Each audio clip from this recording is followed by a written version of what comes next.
اب ہو یہ رہا تھا کہ ہمیں یہ لگ رہا تھا کہ جناب جو یہاں پر ہو رہا ہے بنگلہ دیش کے اندر، اس کے نتیجے کے اندر پھر جو پاور کنسنٹریشن ہوگی وہ بنگلہ دیش کی آرمی کے پاس آ جائے گی. ٹھیک ہے، تو ان کے لیے تو بڑا اچھا ہوا کہ ایک پولیٹیکل اگر گورنمنٹ وہاں کی جو بھی تھی وہ اگر حسینہ واجد کی گورنمنٹ ختم ہوئی تو پھر سارا کنسنٹریشن آرمی کے پاس آ گئی. لیکن وہاں ایسا نہیں ہو رہا. میں نے آپ کو کیا کہا کہ اسٹوڈنٹ بڑے ویژنری ہیں. سب سے پہلے تو انہوں نے یہ کہا کہ آرمی کی طرف سے جو انٹرم سیٹ اپ لایا جا رہا ہے وہ انہیں قبول نہیں ہے. یعنی پک اینڈ چوز ایسا لگ رہا تھا کہ وہاں کے آرمی چیف کریں گے. وہ پک اینڈ چوز انہوں نے کی بھی، انہوں نے ملاقاتیں بھی کی، لیکن اسٹوڈنٹس نے بڑا واشگاف انداز میں کہا کہ جی ہمیں نہیں منظور. انہوں نے کہا آرمی کی حمایت یافتہ نہیں. پھر انہوں نے دیکھیں آگے ان کے جو سٹیپس تھے، انہوں نے پریس کانفرنس کی اور پریس کانفرنس کے اندر انہوں نے ڈیمانڈ کیا کہ جناب جو ہے آپ کو اتنا ٹائم ہے، صدر کو کہا اور اس میں پارلیمنٹ جو ہے اس کو تحلیل کر دیا جائے. اب انہیں اپنی طاقت کا بھی اندازہ ہے، انہیں پتا ہے کہ اس وقت سچویشن کیا ہے اور ان کی کتنی سے ہے، ان کی نیوزنس ویلیو کیا ہے، کون ان کے آگے سٹینڈ کر سکتا ہے، کون ان کے آگے نہیں کر سکتا. پریزیڈنٹ نے فوری طور پر وہاں تحلیل کر دیا سارا کچھ. پھر انہوں نے کہا کہ اس کا جو ہیڈ ہے یہ آرمی نہیں چنے گی، اس کا فیصلہ ہم خود کریں گے. ٹھیک ہے. اور ڈاکٹر یونس کو، جو کہ ان کے آپ کو پتا ہے کہ معاشی ایکسپرٹ بھی ہیں، بہت بڑے نوبل انعام یافتہ ہیں. اس کے علاوہ یہ ہے کہ مدبر ہے، وہاں کے ایک دانشور ہیں. تو ان کو انہوں نے کہا جی کہ یہ ہیڈ کریں گے ہماری انٹرنل گورنمنٹ کو. ٹھیک ہے. اور اس کے بارے میں یہی ہے کہ انہوں نے قبول بھی کر لیا اور وہ واپس بھی آ رہے ہیں. اچھا، اس کے علاوہ خالدہ ضیاء کا ایک ایشو تھا، ان کی جو نیشنل پارٹی ہے، اچھا وہ بھی باہر آ رہی ہیں. پھر جو ہے کہ وہ جو سارے وہ لوگ جنہیں خالدہ ضیاء نے جیلوں میں رکھا ہوا تھا ان کی بھی ضمانتیں ہو گئی ہیں، وہ بھی باہر آنا شروع ہو گئے ہیں. تو وہاں میں یہ آپ سے صرف یہ کہوں گا کہ وہاں کی آپ کو آئیڈیالوجیکل جو تبدیلی ہے اس کو سمجھنا پڑے گا. سمپلی میٹر یہ نہیں تھا کہ وہاں جابز کا ایشو تھا. اچھا، وہاں ایشو یہ بھی چل رہا تھا کہ جب پاکستان کو توڑا گیا تو وہاں پر یہ پہلے کلیم کیا گیا، جو بھی آپ نے شروع میں بات کی کہ عوام ساتھ ہے، تو وہاں یہ تاثر دینے کی کوشش کی. مطلب یہاں بھی لوگ تاثر دیتے ہیں کہ یہ عوام ہمارے ساتھ ہے. اس طرح کا تاثر شیخ مجیب الرحمان نے بھی دیا اس وقت کہ جی عوام تو میرے ساتھ ہے. مکتی بانی کی باقاعدہ ایک موومنٹ چلائی گئی. مکتی بانی کے کون لوگ تھے؟ وہ لوگ تھے جن کو بھارت نے ٹرینڈ کیا، ان کی یونیورسٹی اور کالجز کے اندر ان کی تربیت کی. یعنی وہاں کی جو اس دفعہ پہلی دفعہ جو چینج آ رہی ہے وہ یونیورسٹی کالجز سے آ رہی ہے. یہ وہی یونیورسٹی اور کالجز تھے جن کے اندر بھارت نے اس وقت پروفیسر اور ٹیچر بھرتی کیے جو اسٹوڈنٹس کو یہ بتاتے تھے کہ تمہارے استحصال ہو رہا ہے، تمہاری پٹسن کا استحصال ہو رہا ہے، تمہارے ذرائع کا، قدرتی ذرائع کا استعمال کر، اور مغربی پاکستان والے کھا رہے ہیں اور محنت تم کر رہے ہو. یعنی باقاعدہ ٹریننگ، باقاعدہ ایک تربیت دی جا رہی تھی. اس کا ماخذ بھی، ان کا جو مرکز بھی تھا وہ بھی یونیورسٹی اور کالجز تھے، جہاں سے پھر وہ جو تیار ہوئی. اور پھر اس کے اندر انڈیا کے جو مکتی بانی کے اندر ان کے جو سمجھے ٹیررسٹ تھے، دہشت گرد تھے، وہ سارے شامل ہوئے اور یہ پوری ایک چینج لانے کی کوشش کی گئی. اور اس کے نتیجے میں چینج آ بھی گئی. اور پھر وہ چینج کو انشور بیسیکلی ایسی چینج نہیں تھی. آج اسٹوڈنٹ جو چینج لے کے وہاں آئے ہیں وہ دیکھیں اسٹوڈنٹس کے پیچھے نہ کوئی انڈیا ہے، نہ پاکستان ہے، نہ کوئی اور ملک ہے. انڈیجینسلی وہ نکلے ہیں اور انڈیجنسلی ان کی پوری موومنٹ ہے، وہ نکل کے سامنے آئی ہے. اچھا، وہاں پر اس وقت اس کو یقینی بنانے کے لیے انڈین فورسز جو تھے، فال اپ جو ڈھاکہ ہوا، انڈین آرمی پھر ڈھاکہ کے اندر گھس گئی اور پھر وہ فوجی بیک اپ کے ساتھ وہ تبدیلی آئی تھی جس کو ہم سمجھ رہے تھے کہ یہ عوامی تبدیلی ہے. یہاں ایک ایسا رنگ انڈیا نے دیا، شیخ مجیب الرحمان نے یہ رنگ دیا کہ جناب بس وہاں کی عوام نکلے. آج وہ عوامی تبدیلی نہیں تھی، فوجی بیک اپ کے ساتھ تبدیلی اس کو کہا جائے. بالکل، یہ بہت بڑی حقیقت ہے. عوامی سطح پر ریزسٹنس تھی، عوامی مسائل تھے، عوام کے مطالبات بھی تھے، لیکن پاکستان توڑنے کے مطالبات نہیں تھے. وہ یہ اس وقت یہ سمجھے کہ یہ انٹرنیشنل قوتوں کی ایک بہت بڑی سازش تھی پاکستان کے دو ٹکڑے کرنا. انڈیا اس میں آگے تھا. ٹھیک ہے. اسی لیے نہ تو کوئی بحری بیڑا پہنچا وہ جو امریکہ کا آنا تھا. اچھا، یہ سارا کچھ جب ہوا تو اس کو ایسے ایک رنگ دیا گیا اس وقت کے میڈیا کے تھرو.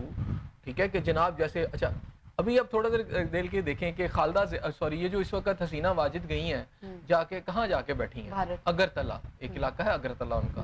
تو آپ کو یاد ہوگا کہ جب پاکستان دو لخت ہوا تھا تو اس وقت بھی ایک سازش تھی شیخ مجیب الرحمان، اگرتلہ سازش کیس تھا جس کے اندر وہ سارے پکڑے گئے تھے اور پھر وہ ساری سازش. اچھا، چیزیں بڑی وہ اسی طرح کانفیڈنس کر رہی ہیں کہ وہی سارا کچھ چل رہا ہے. اور اس کو سمجھیں کہ اب ہسٹری ریپیٹ کر رہی ہے. ایک ہسٹری ریپیٹ کر رہی ہے. ایک ایسا بیانیہ جو آج سے تقریباً 50 سال پہلے 1971 میں تقریباً اس سے زیادہ عرصہ ہو گیا ایک بنایا گیا تھا وہاں پر، وہ آج اپنی موت خود مرتے ہوئے ہم دیکھ رہے ہیں وہاں پر. کون؟ پھر میں آج آپ کو تھوڑا ریپیٹ کر دیتا ہوں کہ شیخ مجیب الرحمان ان کے قائد تھے بنگلہ دیش کے. لیکن ان کے ساتھ کیا ہوا کہ بنگلہ عوامی لیگ ان کی جماعت تھی آج. اور آج دیکھیں کہ وہاں کیا ہو رہا ہے کہ عوامی لیگ کے جتنے بھی آپ سمجھے دفاتر ہیں اور ان کی جتنی بھی آپ سمجھے کہ نشانیاں ہیں, جگہ جگہ جو مجسمے ہیں ان کو توڑا جا رہا ہے. وہ مجسمے کس کے ہیں؟ وہ کس کے ہیں؟ عوامی لیگ کے شیخ مجیب, وہ بانی بنگلہ دیش کے ہیں. اور ان کو کون توڑ رہا ہے؟ انہی کی عوام, ان کی عوام توڑ رہی ہے. اور اس کو کہاں سے توڑ, وہ جو اسٹوڈنٹ ہے آج کا پڑھا لکھا اسٹوڈنٹ ہے وہ اس کو توڑ پھوڑ کر رہا ہے, وہ اس کو توڑا ہے. اب آپ یہ نہیں کہہ سکتے کہ جی وہاں انڈیا سے لوگ آ گئے ہیں, وہاں کے ان کے اپنے لوگ. ہیں. اس کا مطلب ہے یہ اس ساری آئیڈیالوجی کو توڑ رہے ہیں, اس ساری فکر کو توڑ رہے ہیں, اس سب کو ختم کر رہے ہیں جس نے مل کے بنگلہ دیش کو پاکستان سے علیحدہ کیا تھا. یہ آج وہ ری ایکشن 50 سال کے بعد ہم وہی ری ایکشن وہ دیکھ رہے ہیں. اچھا, یہ ری ایکشن پہلی دفعہ نہیں ہوا, یہ ری ایکشن پہلے بھی ہوا تھا, لیکن اس کو دبا دیا گیا کسی نہ کسی انداز میں. اس کا جو آپ سمجھیں کہ فروٹس ملنے تھے بنگلہ دیشی عوام کو, پہلے نہیں مل سکے. آج وہ اس کو قبول کرنے کو تیار نہیں ہے, اور وہ آرمی کو بھی تبدیلیاں اس میں لا رہے ہیں. کیسے؟ وہ آرمی کا میں تھوڑا سا کمپیریزن کر دیتا ہوں. کمپیریزن یہ ہوا, انہوں نے اگر اس وقت انہوں نے اپنی جو آرمی میں یہ تقرر و تبادلے کر رہے ہیں, یہ پھر فور چونکہ یہ لگ رہا ہے کہ کہیں پہ سازش میں یہ سارے لوگ ملوث تھے, تو آتے ساتھ ہی ان کے جانے کے بعد فوراً تبدیلیاں. ڈیفینیٹلی میں اس کو تھوڑا سا آپ کو بتا دوں کہ آپ کا 1971 کے اندر بنگلہ دیش کے جو قائد تھے اس میں شیخ مجیب الرحمان, تو تقریباً 1974 میں وہ پرائم منسٹر رہے. پھر عوامی لیگ الیکشن کے ذریعے اتنی طاقتور ہو گئی کہ اس سے بھی زیادہ سیٹیں لے گئی, اور پرائم منسٹر وہ بنے. پرائم منسٹر کے نتیجے میں جب ان کو طاقت مل گئی, اختیار مل گیا, تو انہوں نے کنسنٹریشن کرنے کی کوشش کی سارے اختیار کو اپنی ذات کے اندر. خود کو وزیر اعظم سے وہ صدر میں اپنے آپ کو کنورٹ کیا, ٹھیک ہے. آئین پورا ایک لے کے آئے. اچھا, اس آئین کے تحت وہ صدر بن گئے. اچھا, صدر بننے کے بعد انہوں نے وہاں جو بھی تبدیلیاں کی, جو کچھ بھی کیا, اس کے نتیجے میں 74 کے اندر ہی عوام سڑکوں پر آ گئی. ان کے خلاف ایک بہت بڑی موومنٹ چل پڑی سڑکوں کے اوپر, جیسے آج چلی ہے نا ویسی اس وقت چل پڑی تھی. اور پھر 75 کے اندر یعنی 4 سال کے اندر اندر ان کی جو فوج تھی اس وقت, اس کے فوج کے کچھ نوجوان تھے جنہوں نے پھر ان کو مار دیا, ان کو مرڈر کیا, اور ان کی پوری فیملی کو بھی ایک کمرے میں بند کر کے مرڈر کیا. زینہ واجد اس وقت ملک سے باہر تھی, یہ بچ گئی اس لیے. اچھا, ان کو جب مرڈر کیا تو اس کے نتیجے میں اس عوام کی جو کوشش تھی یا اس فوج کی جو بھی کوشش ہوگی, عوام کو اقتدار تب بھی نہ ملا, وہ چلا گیا فوج کے پاس. ٹھیک ہے, وہ فوجی اقتدار شروع ہو گیا. پھر جب وہ خالدہ ضیاء آئیں تو وہ وہاں سے وہ فوجی اقتدار ختم ہوا تو خالدہ ضیاء کے پاس آیا. پھر خالدہ ضیاء کے بعد آپ یہ دیکھیں کہ 1996 میں جب یہ آئیں تو ان کو اقتدار ملا, تو انہوں نے پھر ایک مقدمہ درج کروایا اپنے مخالفین کے, اپنے والد کے مخالفین کے خلاف. اور پھر اب 2009 سے لے کر اب 2024 تک یہ مسلسل تقریباً 4تھی دفعہ یہ پرائم منسٹر بنی ہے. تو انہوں نے نہ صرف اپنے مخالفوں کو ختم کیا اور جو بھی انہوں نے وہاں پالیسیز اپنائیں. اچھا, اس میں جب انہوں نے وہ جو کیا تھا کہ جب بنگلہ دیش علیحدہ کیا تھا, تو وہ بات وہی آج مکتی بانی ہی تھی جن کو انہوں نے فوج میں شامل کیا.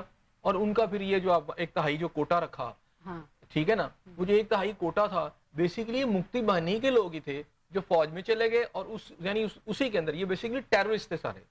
یہ ایک بڑا طبقہ جنہوں نے ایک ٹیررسٹ تھے, انہوں نے یہ کیا, انہی کا کوٹا اور جو چل رہا تھا. اور پھر ان کا حق تلفی کس کی ہو رہی تھی؟ ان کی عام عوام کی. اسٹوڈنٹ اس میں ڈپریشن کا شکار تھے, کیونکہ بنگلہ دیش کے اندر جو سرکاری نوکری ہے اس کے بڑے پرکشن پریویلیجز ہیں, بڑی اس کو ایک اچھی سمجھا جاتا ہے. اچھا, پھر وہ اسٹوڈنٹ جو ہیں وہ کہتے ہیں کہ ہم پڑھ لکھ کے باہر آئے تو پھر ہمارے وہی ہماری صورتحال ہے. تو پھر ایک وہ ری ایکشن جنم لیا. سمپلی وہ نہیں تھا, وہ تو کورٹ نے ان کا ختم کر دیا, وہ تو مان لی تھی بات اسٹوڈنٹ کی, لیکن اسٹوڈنٹ اس سے آگے کیوں گئے؟ آج دیکھیں عوامی لیگ کے ایک جنرل سیکرٹری ان کے ایک علاقے کے, اس کا ہوٹل جلا دیا گیا. اس ہوٹل میں تقریباً 24-25 لوگوں کی موت ہوئی ہے, اور وہ چن چن کے عوامی لیگ کے لوگوں کو ختم کر رہے ہیں. آج اسٹوڈنٹ اس میں آگے آتے ہیں. میں نے کہا کہ جب 75 میں ہوا تھا فوج آ گئی تھی, اس دفعہ بھی فوج نے کہا کہ ہم نے ہی انٹرم سیٹ اپ, لیکن وہ ماننے کو اب تیار نہیں.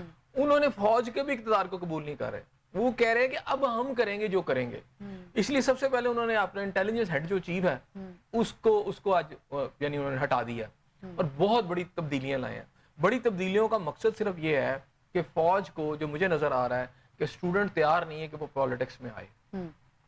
تو جو تقرر اور تبادلے آرمی میں کیے جا رہے ہیں اس کے پیچھے یہی پرپس ہے کہ جو یہ طلبہ تحریک ہے اس کو یہ باور کروانا ہے کہ جن لوگوں سے آپ کو خدشات ہیں یا تحفظات ہیں وہ تو ہے ہی نہیں, اب عبوری سیٹ اپ یا پھر جو آرمی ہے اس کا حمایت یافتہ سیٹ اپ لایا جا دیکھیں سکتا وہاں ہے؟ جتنا سیٹ اپ ہے نا مصباح، وہ بیسکلی آپ اس وقت ان کے دور میں، حسینہ واجد کے دور میں، یہ بنیادی طور پر سارا کا سارا بیک بائی انڈیا تھا.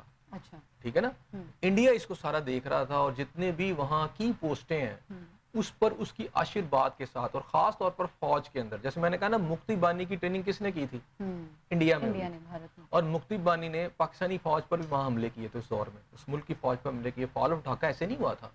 پھر ان کو فوج میں لے کے آئے، وہ لوگ ترقیاں کرتے ہوئے اوپر کی پوسٹوں پر آئے.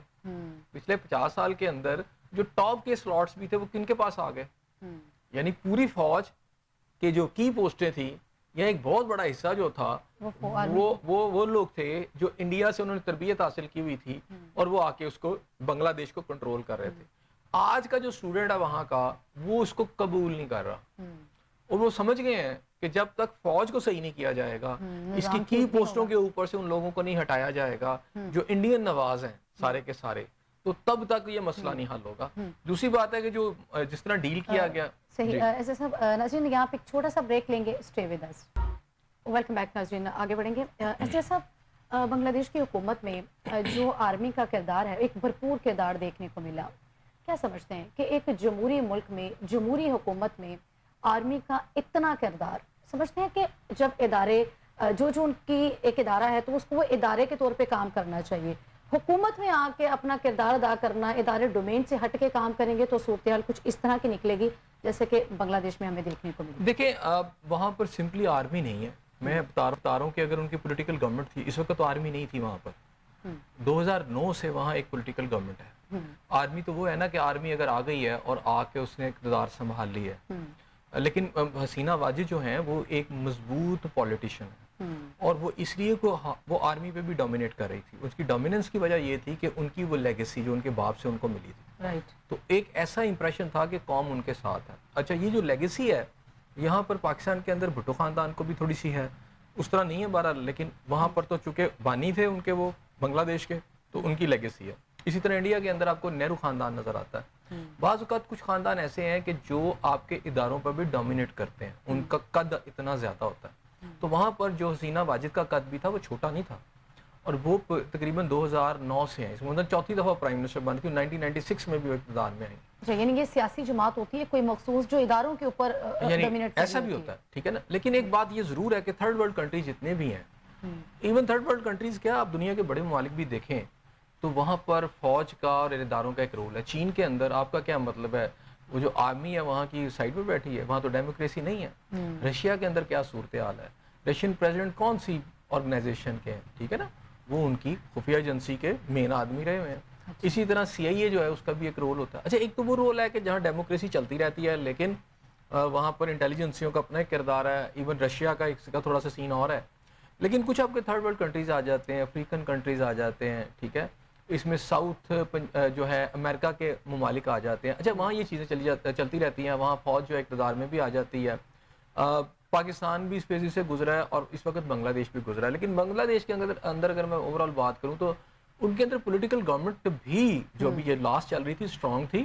لیکن میں وہی بات کروں گا کہ ان کے پیچھے بیک اپ میں پورا ایک انڈیا بھی ساتھ کھڑا تھا، ایک پوری سپورٹ کھڑی تھی. وہاں کے ڈائنامکس تھوڑے سے ڈفرینٹ ہیں، پاکستان سے بالکل ڈفرینٹ ہے، اور وہاں سے بھی تھوڑے سے ڈفرینٹ ہے. لیکن اب یہ دیکھنا ہے کہ ان کے جو لوگ ہیں وہ کیا کر رہے ہیں. اب جہاں تک خالدہ ضیاء ہے ان کا، حسینہ واجد کا، تو میرا خیال ہے پاکستان ہو یا دنیا کا کوئی بھی ملک، ایسے حکمران جو اپنی ستم رسیدہ عوام پر ظلم و ستم ڈھاکتے ہیں، ان کا معاشی قتل کرتے ہیں، ان کا استحصال کرتے ہیں، میرا خیال ہے ان کے لیے بڑا کھلا میسج ہے. صحیح. آج اس وقت جو پاکستان کے عوام کے ساتھ ہو رہا ہے وہ اس کا معاشی استحصال ابھی ہو رہا ہے، تو اس کا مطلب کہ حکومت کو سبق سیکھنا چاہیے. دیکھیں، معاشی استحصال تو ہو رہا ہے، سبق یہ سیکھنا چاہیے کہ آج یہ صورتحال ہے کہ جو آپ کی حسینہ واجد ہے، شیخ حسینہ واجد، اس کی دنیا بھر میں دولت ہے. آج اس کا دولت کا حساب بھی لگایا جا رہا تھا، لیکن اس کو ویزا دینے کے لیے امریکہ، برطانیہ سمیت جو اطلاعات آ رہی ہیں کوئی تیار نہیں ہے، اور انہیں انڈیا میں رہنا پڑ رہا ہے. اور وہ ممالک جن کے بارے میں یہ خیال کیا جاتا ہے کہ اگر آپ ان کے لائن پر چلیں گے، یہ تمام حکمرانوں کے لیے تھرڈ ورلڈ کنٹریز کے، کہ جو امریکہ کی گود میں جا کے بیٹھ گیا ہے یا برطانیہ کی وہ لائن لے رہا ہے یا مغربی ممالک اس کے آقا ہیں، وہ سمجھ لے کہ جب وقت آئے گا تو وہ بھی اس کا ساتھ نہیں دیں گے.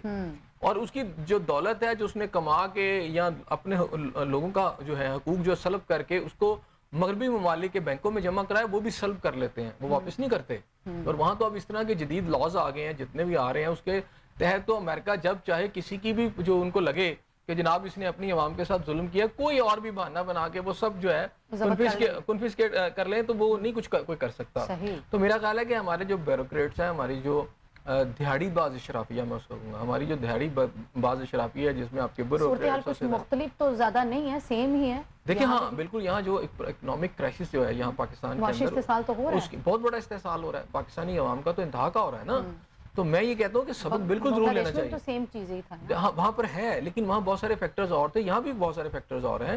اور میرا خیال ہے سبق سیکھنا چاہیے بنگلہ دیش کی عوام سے, پاکستان کے حکمران ہوں یا کوئی بھی ہوں, کہ عوام جب اٹھ کھڑی ہوتی ہے تو پھر اس کے آگے کوئی بند باندھ نہیں سکتا.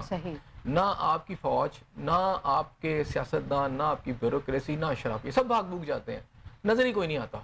تو سبق لینا چاہیے اور اپنی عوام پر اتنا ظلم کریں کہ جتنا آپ بھی سہ سکیں. بالکل. ابھی صورتحال یہ ہے کہ اگر وہ وہاں کے آرمی چیف کی صورتحال آپ یہ دیکھ لیں نا, پوری فوج کے اندر, ابھی آرمی چیف کو انہوں نے نہیں چینج کیا, لیکن جو اس وقت آرمی چیف ہیں بنگلہ دیش کے, ان کے بارے میں یہی ہے کہ وہ حسینہ واجد کے قریبی عزیزوں میں تھے, جن کو جونیئر ہونے کے باوجود ان کو پھر ایک سینئر پوسٹ پہ لایا گیا, لیکن وہ بھی ان کو نہیں بچا سکے. ہاں یہ ضرور انہوں نے کیا کہ ان کو ایک سیف پیسج دے دیا, اقتدار نہیں بچا سکے, ایک سیف پیسج دے دیا. اچھا یہ جتنی بھی موومنٹ وہاں پر ہو رہی ہے وہ مائنیوٹلی چیک کر رہی ہے وہ لوگ, وہ طبقہ جو وہاں اس ساری سچویشن کے اندر اپنا ایک انہوں نے انقلاب لانے میں اپنا ایک رول پلے کیا. اچھا یہاں ایک پرسیپشن یہ لیا جا رہا تھا کل تک کہ جناب وہاں پر فوج جو ہے مکمل طور پر اقتدار کو کنٹرول کر رہی ہے, لیکن اب وہاں ایسی سچویشن مجھے نظر نہیں آ رہی. اسٹوڈنٹس جو ہے یا وہ جو بھی ان کی نئی لیڈرشپ نکل آئی ہے, اس میں جو مین ان کے جو لیڈر ہیں, اسٹوڈنٹ لیڈر جو ہیں, وہ ایک ٹیچر کے بیٹے ہیں اور وہ ایک یونیورسٹی کے اسٹوڈنٹ ہیں, سوشالوجی جو تھے پڑھ رہے تھے. اور پھر حسینہ واجد کی گورنمنٹ نے جب انہوں نے اپنے حقوق کی جنگ لڑی تو ان کو لڑنا شروع کی تو ان کو ایک دو دفعہ اٹھایا بھی گیا, ان پہ تشدد بھی کیا گیا, لیکن وہ اس پہ اپنے ثابت قدم رہے. اور بات یہ سمجھ آتی ہے کہ یہ جتنی بھی پولیٹیکل پارٹیاں آپ دیکھ لیں, وہاں پہ بہت ساری پولیٹیکل جماعتیں ہیں, بہت سارے آپ کی وہاں پر بیانیے ہیں, بہت ساری وہاں پر آئیڈیالوجیز ہیں, لیکن انقلاب ایک عام آدمی لے آیا وہاں پر. یہی چیز یہ دیکھیں جب عام آدمی, اور عام آدمی کے اندر بھی جو آپ کی اسٹوڈنٹ کلاس ہے, آپ کا جو طالب علم ہے, وہ بڑا انرجیٹک ہے. وہاں پر جو ان کی عمریں ہیں وہ 30 سال سے بلکہ 20-25 سال کی رینج میں زیادہ ہیں. اچھا پاکستان کے اندر بھی تقریباً یہ اس لحاظ سے تو آپ دیکھیں کہ 6 کروڑ آپ کا نوجوان بچہ ہے. اور یہ دیکھیں مجھے کوئی لوگ کہتے ہیں, اور یہاں پر بھی آج ہمارے وزیر خزانہ نے بات کی کہ جناب پاپولیشن بلاسٹ ہو گیا یہاں پر. اچھا یہ بڑا جھوٹ بولا جاتا ہے پوری دنیا میں نا, 2 جھوٹ بڑے مسلسل بولے جا رہے ہیں. آبادی بڑھ رہی ہے تو جی وسائل ختم ہو جائیں گے, اور دوسرا یہ ہے کہ پاکستانی ٹیکس نہیں دیتے. آبادی کا دنیا کی سب سے زیادہ آبادی کہاں کی آپ مجھے بتائیں؟ چائنا کی سب سے بڑی آبادی دنیا کا, اور سب سے بڑی گروئنگ اکانومی کس ملک کی ہے؟ چائنا کی. اچھا چائنا میں آج وہ ان لوگوں کو کہہ رہے ہیں بچے زیادہ پیدا کریں. کیوں؟ کہ انہیں نظر آ رہا ہے کہ ہم نے اتنا بڑا سیٹ اپ اپنا بنا لیا, فیکٹریوں کا, ملوں کا, اور جو کچھ ہم نے بنا لیا ہے. ہمارے یہاں پر جو ان کی جو عمر ہے, ایک اوسطن عمر جو ہے وہ کافی زیادہ ہے, ٹھیک ہے 70-80 سال. تو وہ کہتے ہیں اگر یہ بوڑھے رہ جائیں گے تو نوجوان کہاں سے آئیں گے, پھر ہماری آگے 20-25 سال کے بعد کون یہ انڈسٹری سنبھالے گا. تو وہ کہتے ہیں یار بچے پیدا کریں. اصل میں مسئلہ کیا ہے؟ مسئلہ آبادی نہیں ہے, مسئلہ یہ ہے کہ چائنیز نے اپنی آبادی کو کام پہ لگا دیا, ان کو ٹیکنیکل نو ہاؤ دی, ان کو کام پہ لگایا, وہاں بجلی سستی کی, وہاں انڈسٹری کھڑی کی, آج وہی آبادی ان کی طاقت بن گئی ہے. یہاں سے یہ کہہ کے وہ فارغ ہو جاتے ہیں کہ وسائل کی کمی ہے. وسائل یہاں پر کمی عام لوگوں کے لیے, نوجوانوں کے لیے. یہاں وسائل کی کمی یہاں کی 2% اشرافیہ کو نہیں ہے, جس میں ججز ہیں, جرنیل ہیں, ان کے بچوں کو یہ ایسے ہیں کہ جیسے میرا خیال ہے مولیہ شہزادے بھی وہ شانہ زندگی نہیں گزارے جو یہ گزار رہے ہیں. تو آپ ان کی شانہ زندگیاں دیکھ لیں, آپ ان کے بینک بیلنسز دیکھ لیں جو انہوں نے بیرونی دنیا میں رکھے ہیں, آپ ان کی پراپرٹیز دیکھ لیں. یہ سیاستدان ہوں, یہ اس میں بیوروکریٹس ہوں یا جو بھی ہوں, لیکن یہ بات تو ایک چیز واضح ہو گئی ہے نا کہ جب آپ عوام کا معاشی قتل کریں گے یا جب آپ عوام کا معاشی استحصال کریں گے تو پھر عوام جب اپنے لیے نکلے گی تو پھر آپ کچھ بھی ہوں, بیوروکریسی ہوں, جرنیل ہوں, ججز ہوں, پھر اس میں کوئی پھر نو کمپرومائز ہے. اس کی ایک زندہ مثال ابھی ہم نے کل دیکھ لی, یہ بھی آپ دیکھ لیں, وہ تو ہر چیز سامنے آ گئی ہے. صاحب اب تھوڑا سیاسی ایشوز کی طرف آ جاتے ہیں. قومی اسمبلی میں جو ہے وہ الیکشن ایکٹ ترمیمی بل جو ہے وہ تو آج کثرت رائے سے منظور کر لیا گیا, اور ہم نے دیکھا کہ اس میں جو ہے وہ